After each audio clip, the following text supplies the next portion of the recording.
Hey nerds, I will review my top 5 moments and honorable mentions from the 4th episode of the Pitt season 2, starting now. Welcome back to the Nerd Social. I am Colin.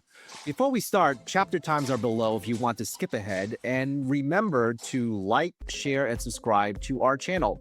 Also, please check out our website, thenerdsocial.org, for more reviews and analysis from our contributors. So, episode 4 is titled 10 a.m. It is written by Cynthia Adarkwa and directed by John Cameron. Spoiler-free logline of this episode is, with a nearby hospital shuttered on the busiest day of the year, Robby and team must field extra patients, including the victim of a parkour mishap.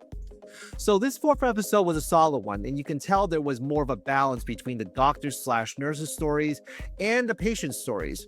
It almost seems as though there was a lull and they had a better handle on things, even though there was an influx of new patients. In terms of rating, I would give this 4th episode a 9 out of 10, which is a movie marathon. Certainly, there wasn't as many intense moments than the last few episodes, but the moments were still poignant and important to the greater story of this season.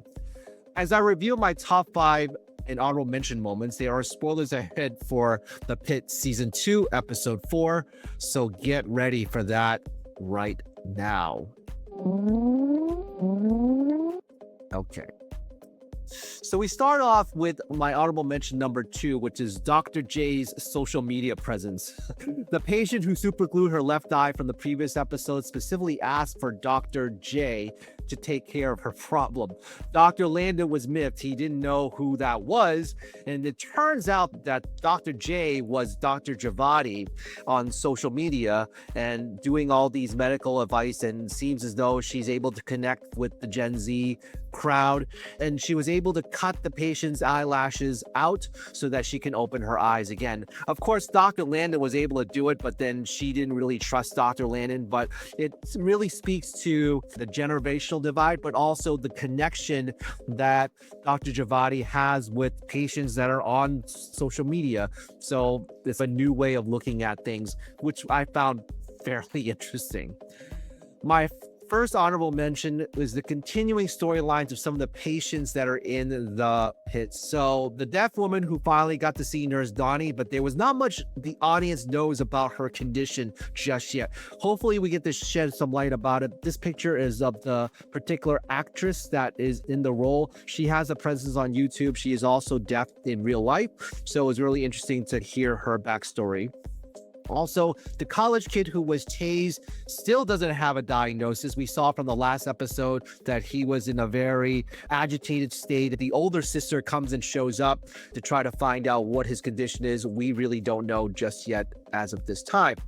The Jane Doe baby was mentioned but not seen in this episode, so this still will be a recurring storyline with these 3 patients. So, number 5 moment of episode 4 for me was Dr. Ogilvy's humbling experience where he pulled out a large piece of glass from the parkour patient, and it leads to massive bleeding that Dr. Robby had to fix. And he also advised Dr. Ogilvy to never do surgery while in the ER. So he was too ambitious, and it really bit him in the butt at this time. And hopefully this experience really humbled him to look at it from a different point of view and make sure that he doesn't overstep his bound just because he wants to save lives. My number 4 moment is Dr. Whitaker's quick actions that saved the patient from dying of a heart attack. This moment was pretty tense because he was asked to sit up. He was sweating and he was actually not feeling so good. Dr. Whitaker looked at some results and figured out that there was some issue with him. And then finally, he reacted really quickly when the patient got into a much worse condition, and he was able to save his life. You think that because Dr. Whitaker is somewhat socially awkward with his interactions with Dr. Santos, Dr. King, that he cannot do his job properly. But honestly, this scene really showed that he's up to the challenge, and that really impressed Dr. Robby along the way. It also was mentioned online that he might be the heir apparent. So he definitely is in the pole position, being the heir apparent to Dr. Robby. So we'll get to see if there's definitely more heroic moments from Dr. Whitaker as the show goes along. My number 3 is Dr. McKay's love life. She was able to say no to the old man's charms from the previous episode, but she was able to fix his tailbone so he can keep up with his social schedule. She was very hesitant to actually do that for him because it would be very painful. It seemed as though it was very painful for him, but he got a lot better because of it. While this was happening, she was also able to secure a date at an art exhibition with the other patient who was interested in her and obviously flirting with her for the last 2 episodes. And she finally relented and said, let's go out to the art exhibition. For my number 2 is the bulimic patient. So another moment where Dr. Santos and Dr. King showed empathy and care for their patient. So we saw Dr. Santos being very caring about the little girl from the previous episode, almost to the point of being overly zealous and ambitious. However, this time she was definitely much more muted and precise about her diagnosis.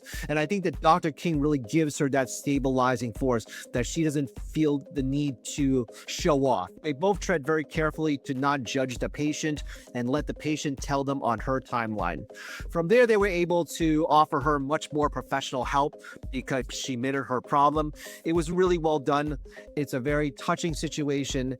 And I truly believe that our medical profession really do have doctors that are like that. And finally, my number 1 is the patient who doesn't have insurance due to a string of part-time jobs that don't offer health insurance. And then we find out that the family makes too much to qualify for Medicaid. And this is a scene from the previous episode where he got hurt on the job. Dr. McKay had to fix his dislocated shoulder.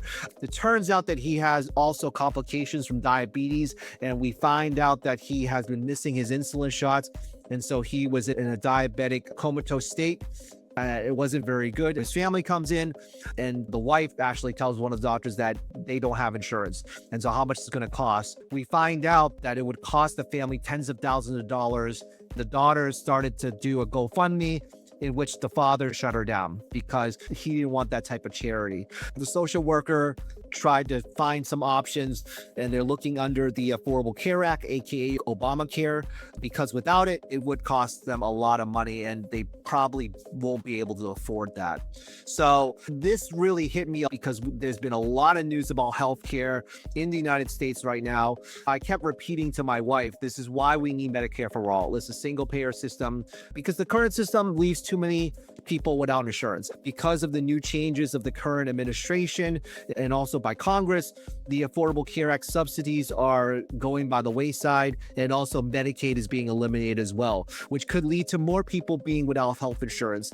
We really need to put pressure on our legislators and also the current administration to bring back health insurance because there are definitely some people like this gentleman who's going to fall through the cracks and it's going to lead to more substantial problems in our future. So those are my top 5 moments from the Pitt Season 2, Episode 4. Tell us what your favorite moments were from this episode by commenting down below. Like, share, and subscribe for more content like this. And we will see you next video. All right. Take care, everybody.